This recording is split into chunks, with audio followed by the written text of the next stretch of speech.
xibaar yu wér te wóor ca tàng ba abonnez-vous pour ngeen di mën di jot suñuy vidéo. dal leen ak jàmm seen chaîne bi di Buzz 221 HD kii di Pape Malick Ndour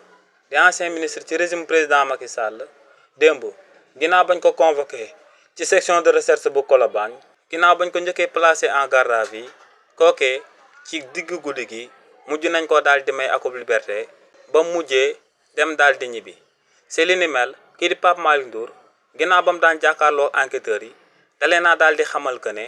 kàddu yi nga xam ne moom lañ koy daal di tiiñal que ne kàddu yooyee en réalité du moom la daal di yëkkati ndax ne daal dina yëkkati ay kàddu daal di wax que ne askan wi dañoo war a daal di taxaw ngir gouvernement bi daal di fiy jóge te ne ba muy wax li ni mel ba mu koy wax ci domaine démocratique la ko daal di wax ndax ne daa bëggoon état bi ci wàllu boppam jël ay responsabilité daal di xam ne mënuñu dañoo tëlee daal di démissionné daal di jógee ci boppu réew mi nee nag daal dinay tudd akub gouvernement de transition boo xam ne kii di président Macky Sall moom moo ko fi war a daal di jiite waaye ne ba muy wax li ni mel ci cadre bu purement politique la ko doon daal di waxee. si li ni mel nag kii di Pape Malick Ndour ak ay avocat am démb def nañ lépp